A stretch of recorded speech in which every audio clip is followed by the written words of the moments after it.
आज का वर्ड, आज मैं वो आपके साथ बांट रहा हूं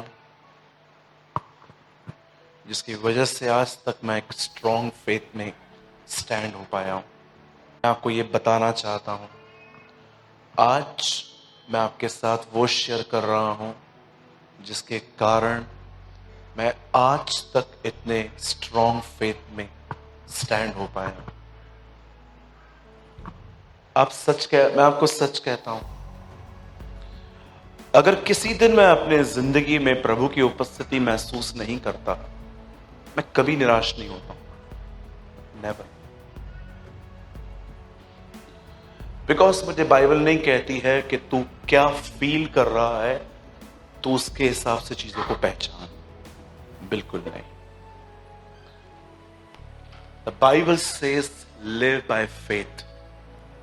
तुम्हें हर दिन विश्वास से जीना है।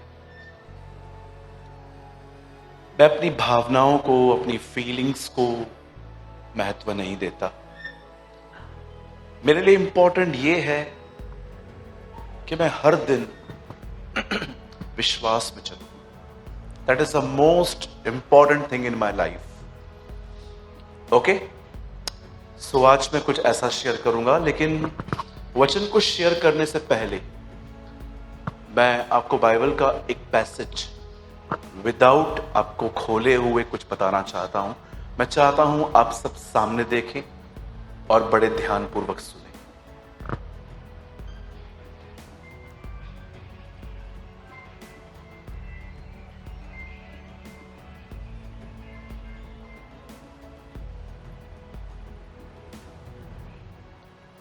बंद कर दीजिए।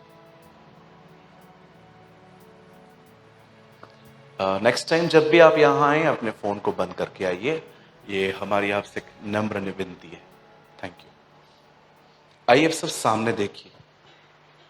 आज के वर्ड को स्टार्ट करने से पहले मैं आपको ओल्ड टेस्टामेंट का एक पैसेज विदाउट आपके बाइबल खोले हुए बताना चाहता हूं, और मैं चाहता हूं इस वचन को प्रचार करने से पहले आप कुछ समझें।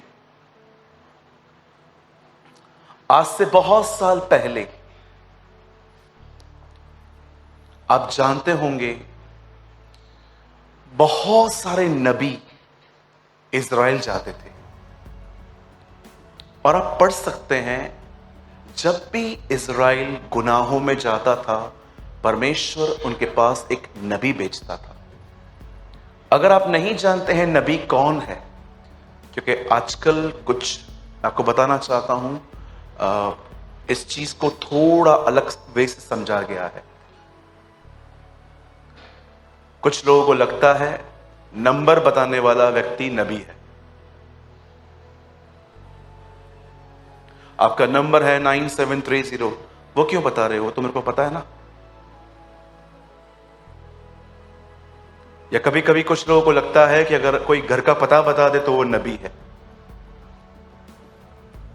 आइए वापस आइए थोड़ा सा, चलो बाइबल में चलो।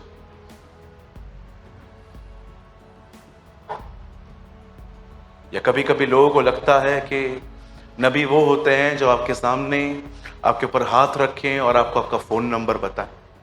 प्लीज थोड़ा बाहर आइए, नाउ बी मैच्योर। आप मुझे बताइए, क्या आपने बाइबल में किसी प्रॉफिट को ये करते पाया? कभी नहीं पाओगे। वो कब आते थे और क्या बोलते थे? वो हमेशा चर्च को परमेश्वर की ओर फेरने के लिए आते थे। रीड इट, पढ़ो, आराम से पढ़ो।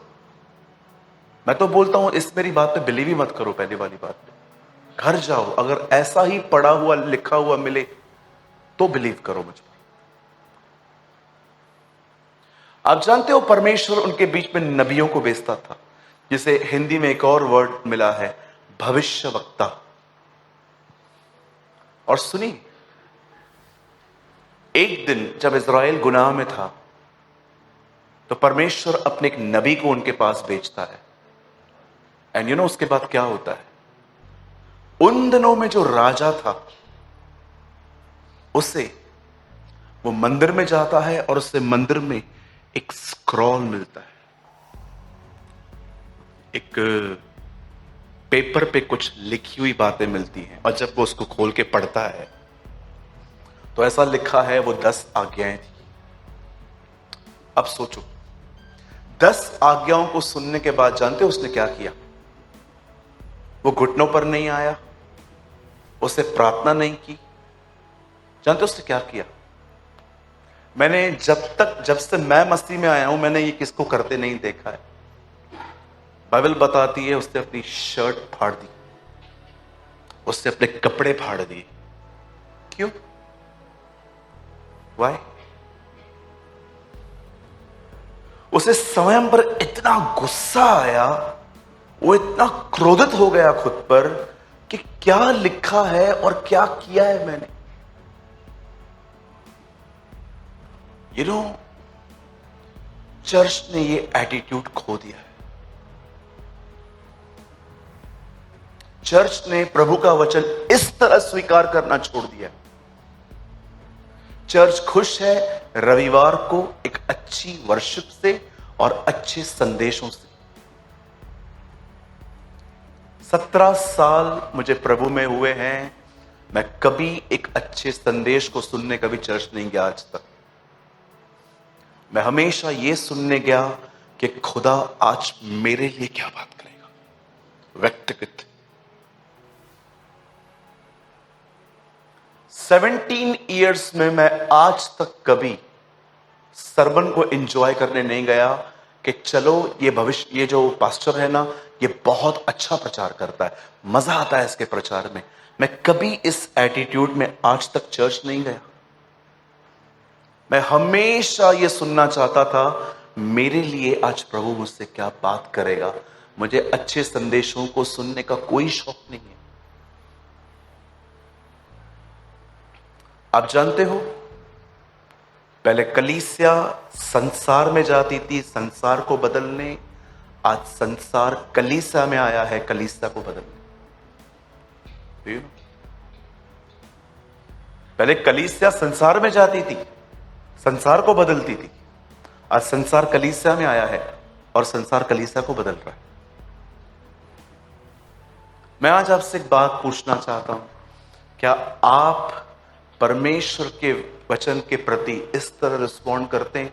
मैं आपको नहीं कहता कि आप अपने कपड़े फाड़ो, पर क्या आप इस वचन को जानते हो? खुदा का कलाम कहता है अपना दिल फाड़ो।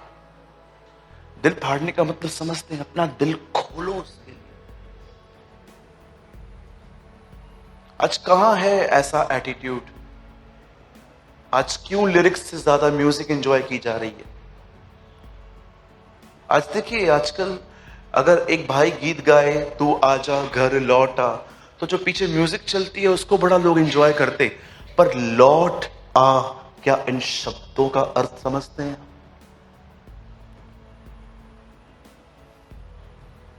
उसने अपने वस्त्र फाड़े।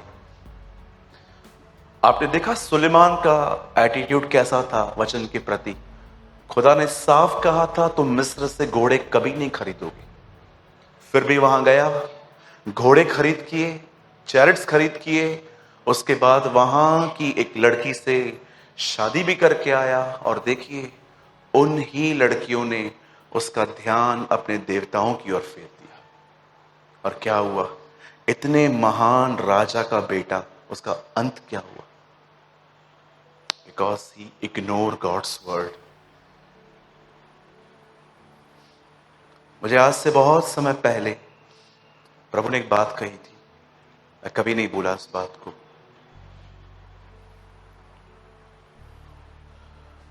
मुझे प्रभु ने कहा जिस दिन तू भूले, भटके, निर्बल, कमजोर लोगों के प्रति रूड हुआ, you are not my servant. अगर कलीसिया में 4 साल से कोई बैठा हुआ है और अभी भी उसकी जिंदगी में बहुत सारी बातें ऐसी हैं जो ठीक नहीं है, और वो तेरे सामने आके कहता है सर मैं फंसा हुआ हूं, और तू उसको 4 साल के बाद बोलता है आप इतने समय से आते हो, आपको अकल नहीं है क्या? If you have this type of behaviour, you are not my servant.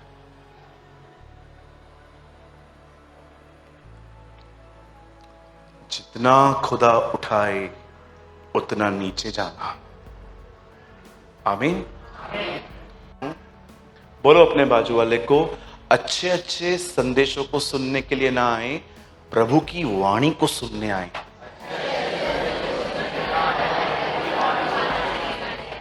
बहुत अच्छा मैसेज देता है सूरज भाई, बहुत अच्छा मैसेज देता है। फिर तेरा जीवन क्यों नहीं बदला? हाँ, नफरत क्यों नहीं निकली है भाई तुझ में से आज तक? क्यों भाई तू पास्टरों के प्रति इतना नेगेटिव होता है? बोलो बोलो। मेरी बहनों, आप इतने अच्छे अच्छे संदेशों को सुनने के बाद भी लाइफ क्यों नहीं चेंज होती कुछ? क्योंकि हम संदेशों को सुन रहे हैं। मात्र संदेश सुनने से जिंदगी नहीं बदलती, उसे पर्सनली लेना सीखो। ठीक है?